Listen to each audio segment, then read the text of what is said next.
Grief Stories is not a crisis resource. Please seek support from a qualified professional in your area to meet your unique emotional and medical needs. You're listening to the Grief Stories podcast. I'm your host, Maureen Pollard, a social worker with an interest in helping people find hope and healing when someone they love has died. In each episode, you'll hear a conversation with a guest, sharing their story and insights about what can help when you're adapting to loss. At Grief Stories, we're helping grief make sense, one story at a time. Today's guest is Emily Wisser, founder of the Grief Collective, a virtual resource aimed at helping people heal and grief through community. Emily, welcome to the Grief Stories podcast. Thank you for joining me as a guest today. Thanks so much for having me. At Grief Stories, we believe in the power of stories to help people find their way to finding hope and healing in the wake of loss. And so I'm going to invite you to begin today with telling us a bit about your story of loss.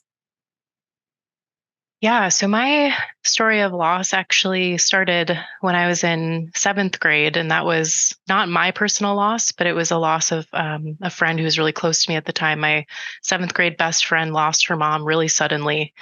And that was the first time that I really saw someone in the throes of grief, and not just grief, but something really kind of overnight changing her life and changing our lives as we knew it. And so that was, just watching that evolve and really understanding her experience as the years went on, helped me later inform how I approached and thought about grief when I later lost my dad, which was when I was 19. So quite a few years later. And I think really around that time, my dad, he was diagnosed with brain cancer when I was 18, and he passed about a year later. And in that time, it was what was really interesting about, the 7th grade me versus that 19-year-old me is I had learned and observed some things about my 7th grade friend in those years, and a lot of the assumptions I brought to the table as a 7th grader, and as somebody who wasn't experiencing grief, that frankly is so normal for people who haven't experienced grief, I now know. And when I was 19 and experiencing that grief firsthand, I really thought a lot about her and thought a lot about what she must have been feeling, and really felt like I could understand a little bit more of some of those emotions and different things that she was feeling at the time. So for me, it really started my own personal journey with it, started when I was 19, and dealing with the experience of my dad. Yeah. It makes so much sense. 7th grade, we're still pretty young. I mean, we think we know a lot. And, we do, I guess, for 7th graders.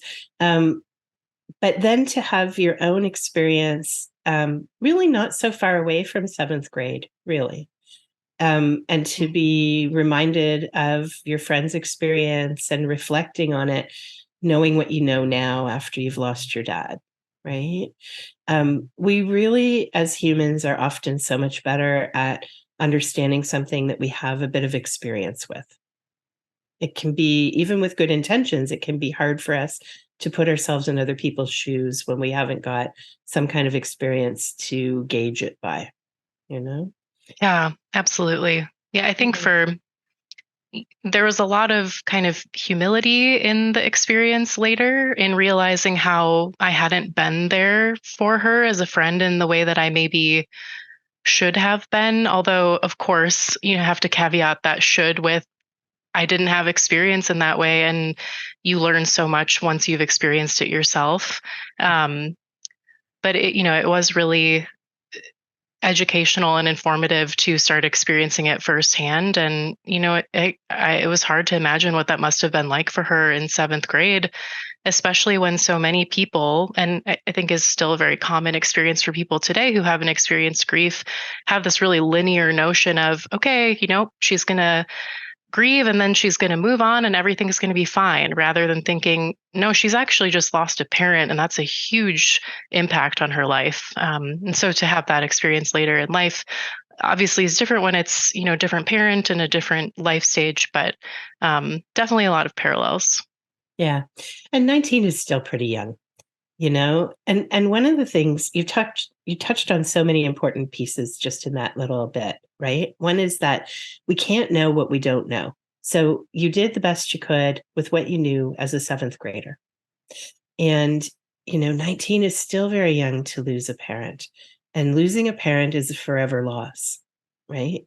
It's not the kind of loss that you recover from in a way that means that you get over it. And I don't know that we ever get over any loss.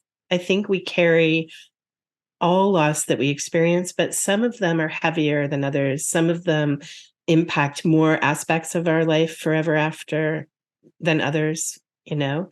Some of them, like losing a parent, touch everything forever after.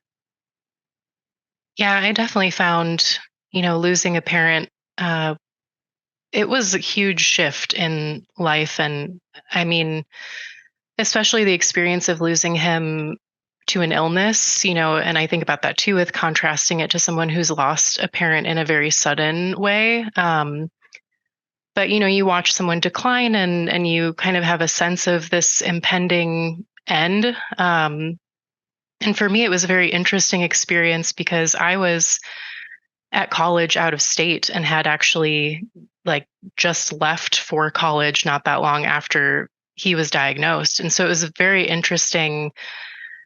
I mean, I can say interesting now. At the time, it was maybe not interesting. Kind of going back home and seeing such dramatic changes in him every time I was there, Yeah.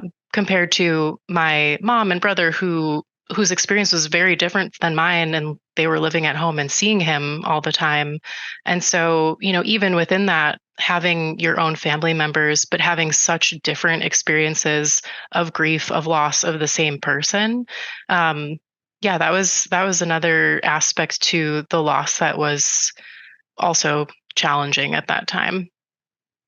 Absolutely. And I think that just really highlights in such a poignant way that when we're all together in the same house experiencing a loss, the same loss, the relationships are different, the experiences are different, the associations are different.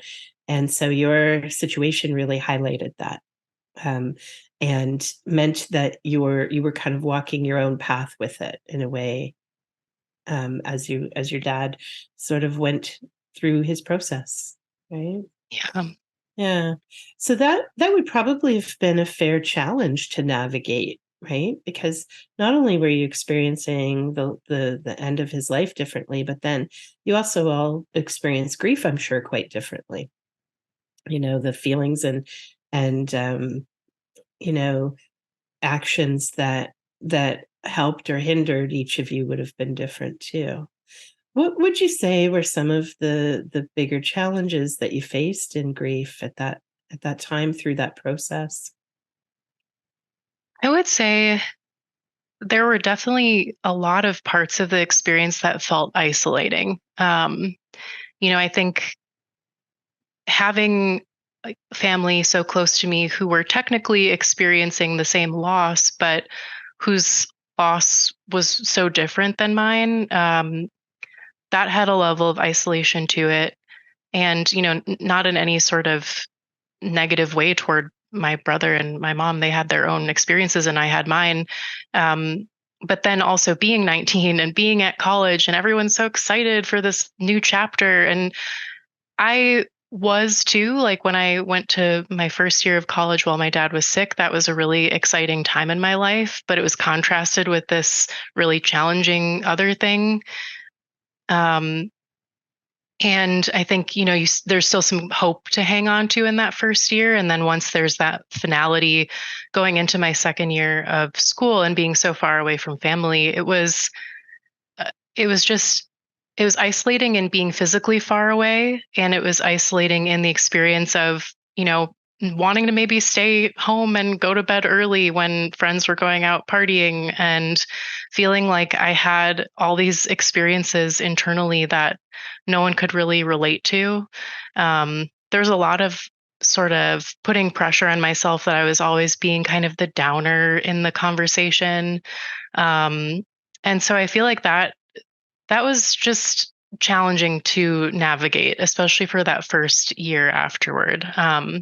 And I would say that even in some of the subsequent years, I ended up staying in Chicago for, which is where I went to school for, the 3 years after he passed away. And then I moved back to my hometown. And it was a very interesting feeling of, 3 years on, thinking you maybe had more of a grasp on things and a better, uh, relationship with your grief. And then going back to that place, it was almost like starting the process over again.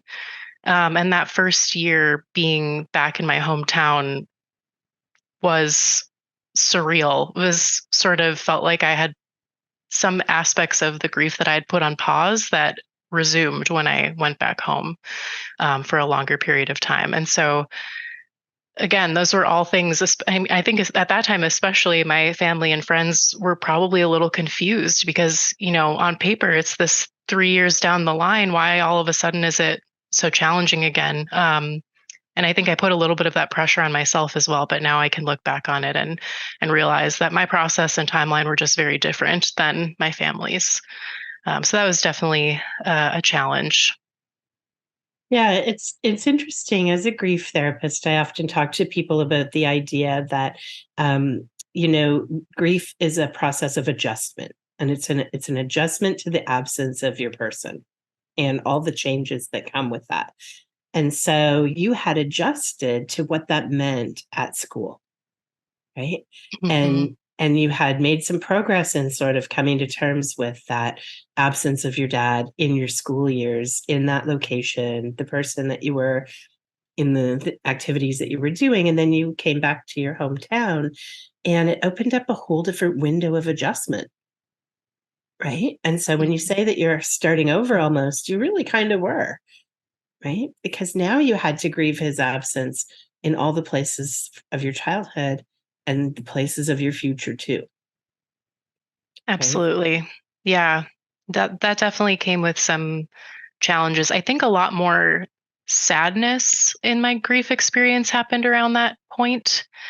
I think one of the other challenges that I did experience with grief that I think is worth mentioning as well is I went from, and this actually started when my dad was diagnosed. I went from a very kind of typical carefree teenager to someone who all of a sudden had a lot of anxiety. And I didn't even really know that that was the term for it at the time. It just felt like a very crippling fear. Anytime that I went anywhere, especially when I was in the car for some reason. It just was something that became very present in my life, and it continued to build. And I think really got a lot worse after he passed that first year back in school. But then I had a lot of really great support that I was able to find through therapy and through different practices that really helped me. And that did help alleviate some of it and kind of help me get better acquainted with, okay, this is actually an emotion that is very commonly associated with a loss or a sudden change in your life. And, I still have occasional moments where, even 14 years later, where it will come up. But I think that that was another challenge that I had not anticipated at all. And that was an area where, learning more about grief and understanding this is an aspect of grief that isn't really, at the time, wasn't really talked about. That was another really illuminating moment. Very much so, right? Those the feelings of grief, we sometimes think of them as, broad brush strokes of sadness, and uh, whatever else goes along with sadness, right? But really, Mhm. it's very nuanced, and there are a lot of aspects of the feelings that come in grief that we don't think about until we're in it. And when we're in it, we don't always realize is because of our grief, you know? We think we notice something's changed, and we know it doesn't feel great, and we're trying to put our finger on it, but we don't always link it back to our grief experience, particularly if we're having a delayed reaction. similar to the experience you had coming back to your hometown. It kind of feels delayed, even though it's actually quite natural with that progression of events, right? Yeah. Yeah. So what were some of the things that helped you sort of process this loss and adjust to it and kind of make your way towards some kind of healing so that you can carry on? Well, I think first and foremost, being back in a routine at school at the time, even though I was very resistant to that idea, and I knew it was what my dad would have wanted. And ultimately, I think having a routine, a reason to get out of bed, things to do was very helpful in just kind of one foot in front of the other that first, especially those first few months when it felt the most raw. I also at that time had an art class that was part of my curriculum that was just focused on drawing, and it was a really supportive community. And I do a lot of art, and my studies were in that domain. But having that time a few times a week to just quiet your mind and sit down with some charcoal or some ink and a big sheet of paper, it was, I think, really therapeutic to me, especially when I was, really confronting some of that anxiety. It did help me have moments where I was able to just get in touch with more of that sense of calm. Mm. Um, and the professor of that class was really supportive and understanding. And so that also was hugely helpful to me at the time. Um, some other things that I discovered along the way, I did start going to therapy early on, and that was really helpful to me. It was really helpful in me understanding more about grief as well. 14 years ago doesn't seem that long ago, but I think about the types of resources and conversations that were available, especially as a young person. And it just didn't feel like we had the same access to information or conversations around grief that we do now. I actually kind of laugh when I think about some of my early days in therapy because I did explicitly ask my grief therapist, okay, so when do I get to the acceptance part? And like totally thinking that it was this linear step by step, check, check, finished, moving on. Um, and she really helped me understand that's not how it works. And so that was, I think, a lot of pressure off of just, okay, I don't need to try to force myself to be anywhere other than where I am right now. And she was just very supportive and helped me be kinder to myself and in just recognizing where I was at.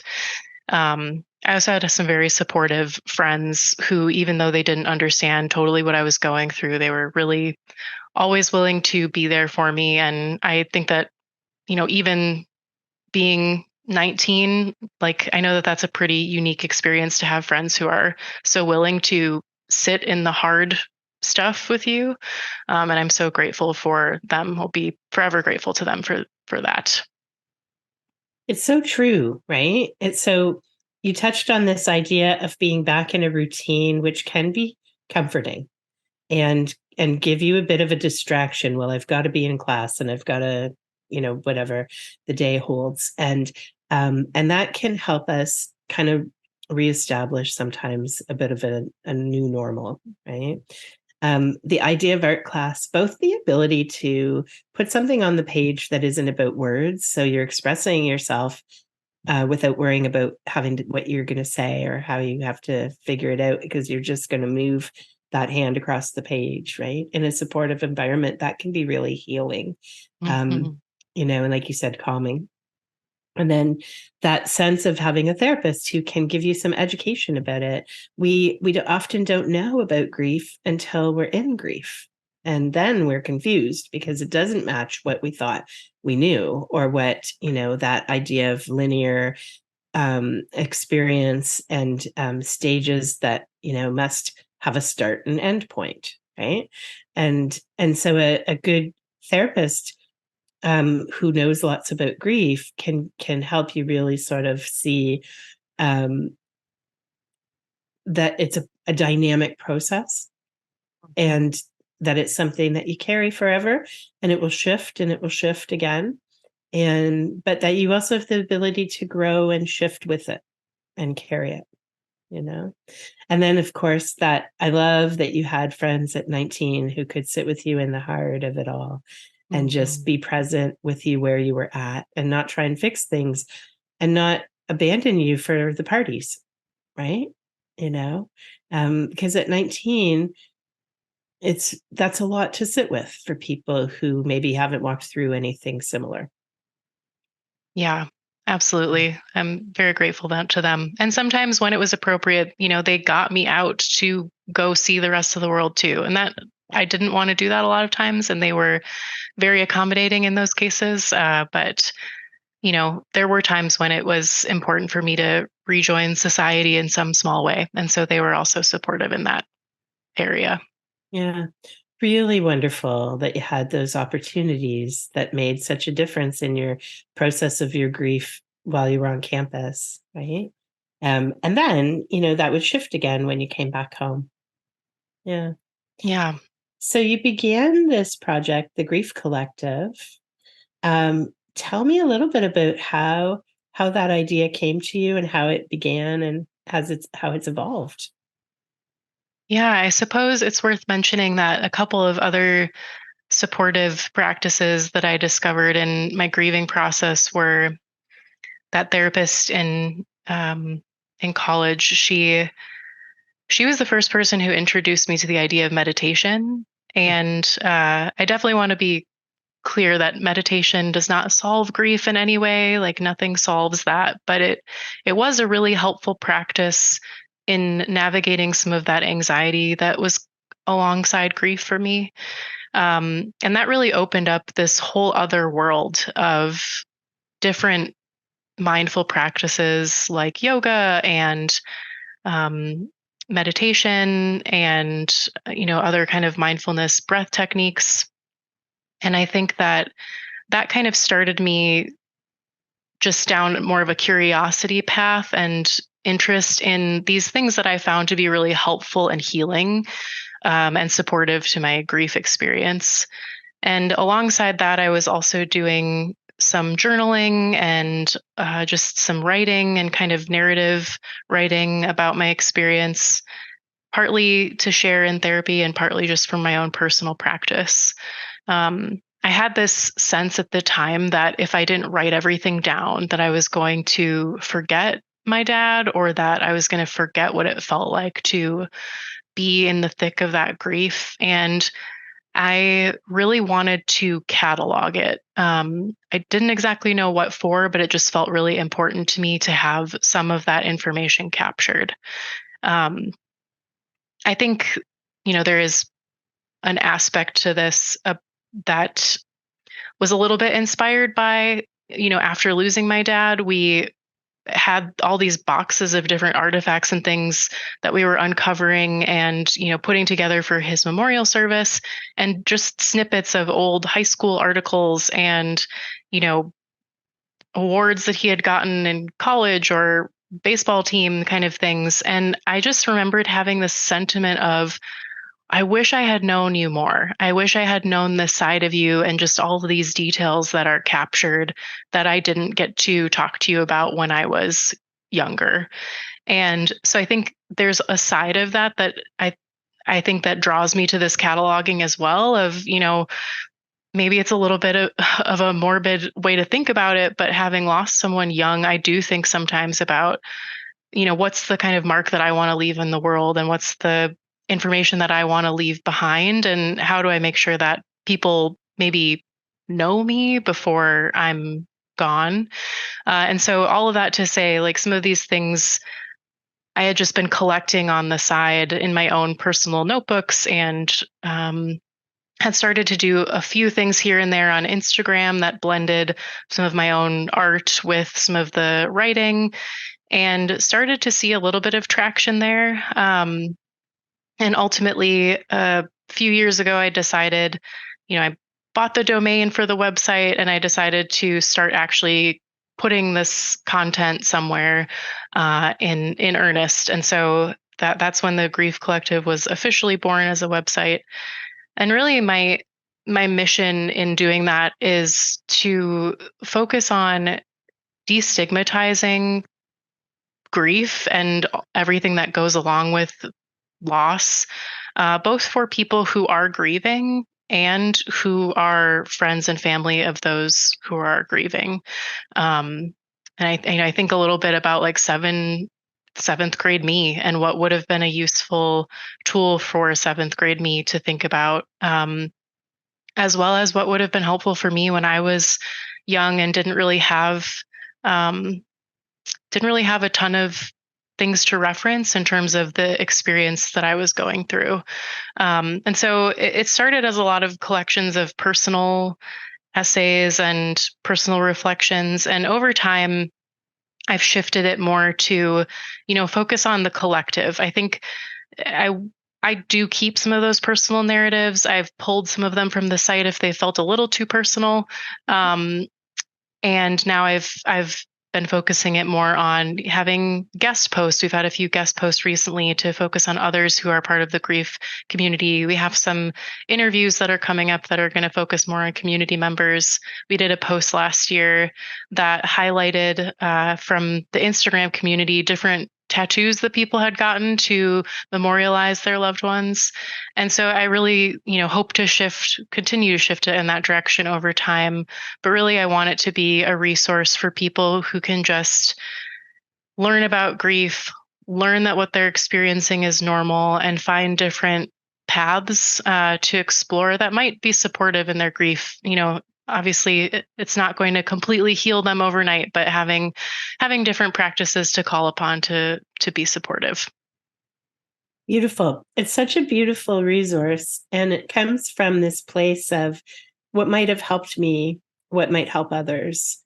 And that's very much in line with the philosophy of grief stories, where we believe that sharing information through our site, it's always about storytelling, right?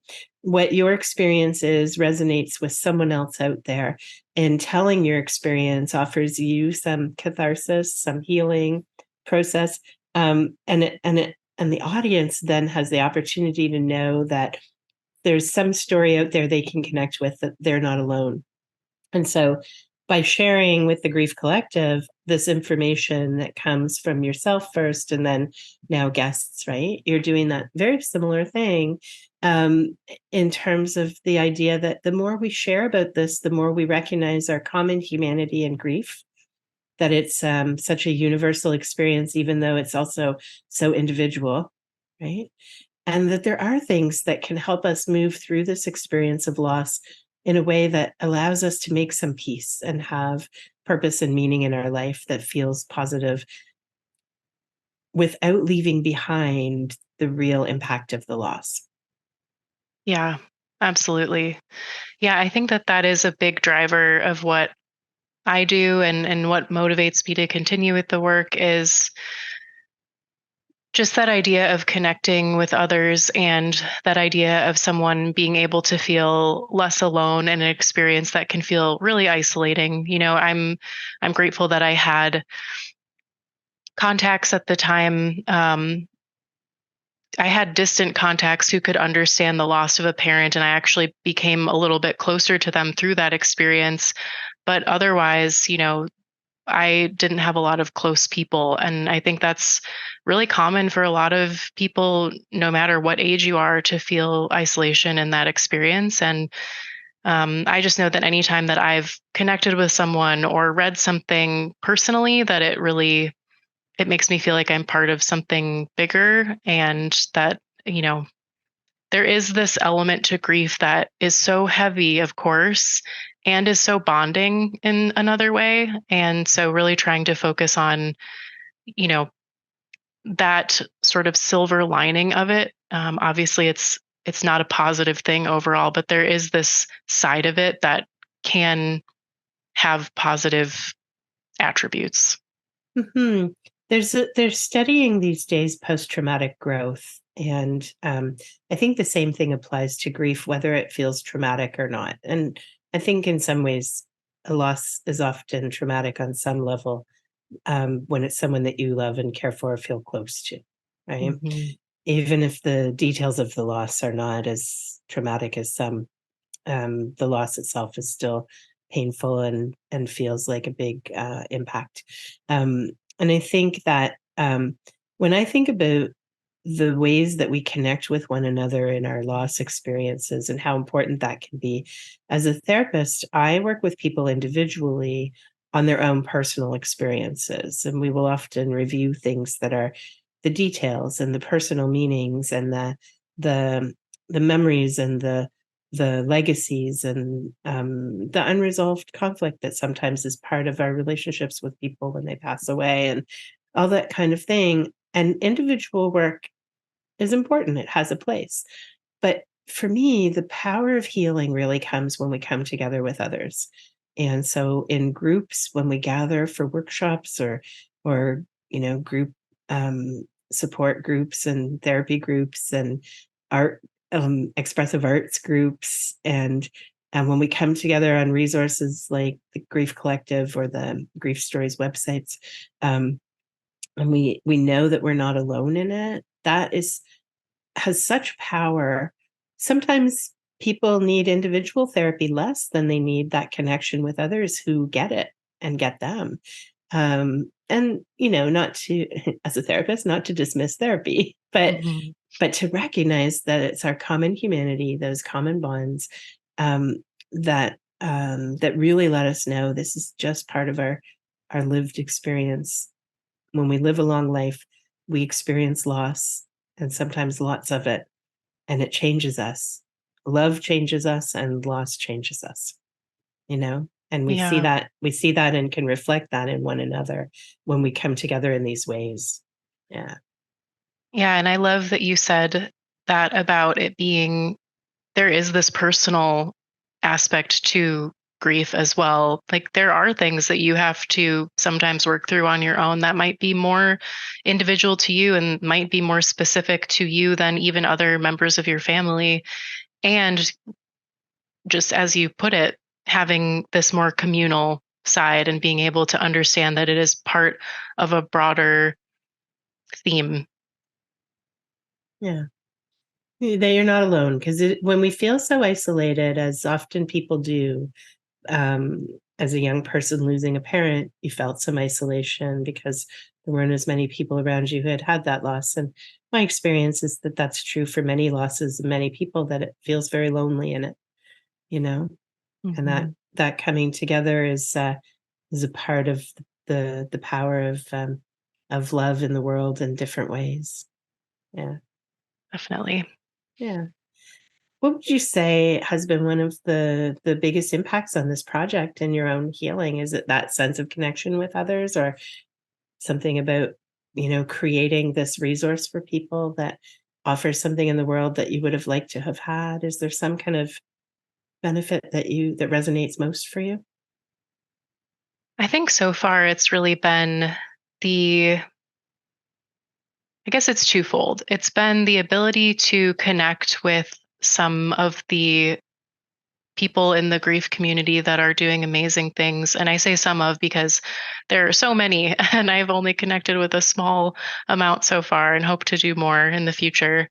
And just really, again, like that's a whole other level of feeling like you can see eye to eye with someone when you are really not in the throes of grief in the same way that you are early on, which I think is how I feel these days, 14 years later, and being able to, take that grief and turn it into something that's helpful or turn it into something that's beautiful.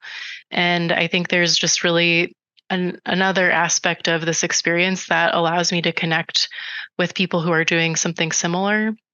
That's really been a wonderful gift of working on the Grief Collective, which I wouldn't have been surprised if it just stayed in this kind of siloed space that only I worked on and saw. So it's been kind of a serendipitous experience to have people reaching out and finding it and connecting.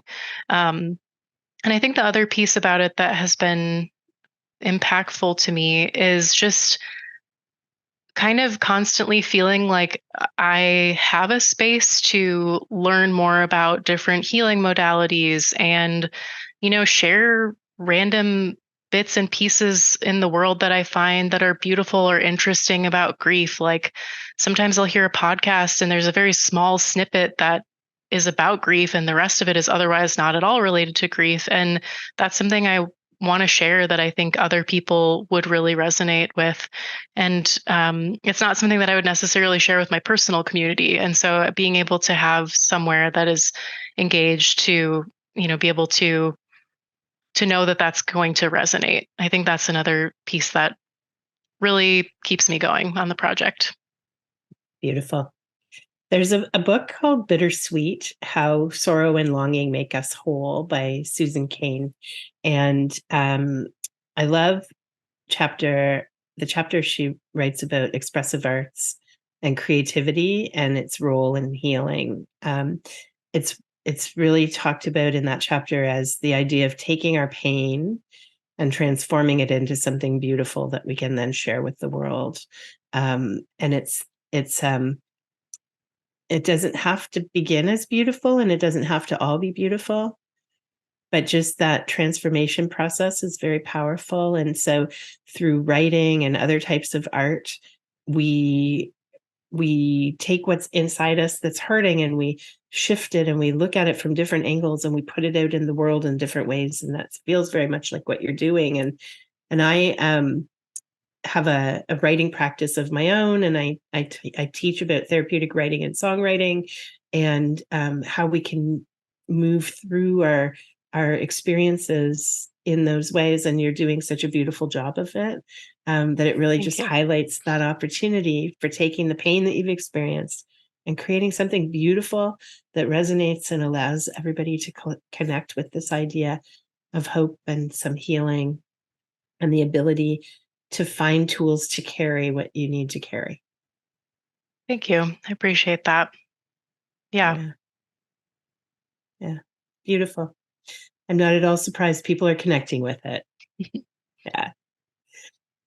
Thank you so much for being a guest today on the podcast and talking to us about your story and about your project, The Grief Collective. And we'll be putting a link to The Grief Collective on our Grief Stories website so that people can find you there too. Thank you so much for having me. This was a wonderful discussion and happy to connect on a shared topic.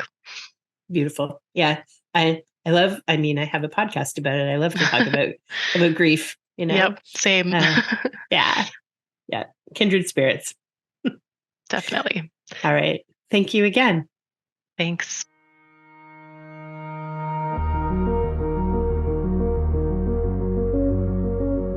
Thank you for listening to the Grief Stories podcast. I'm your host, Maureen Pollard. Please remember that grief is universal, but every person's experience of grief is unique.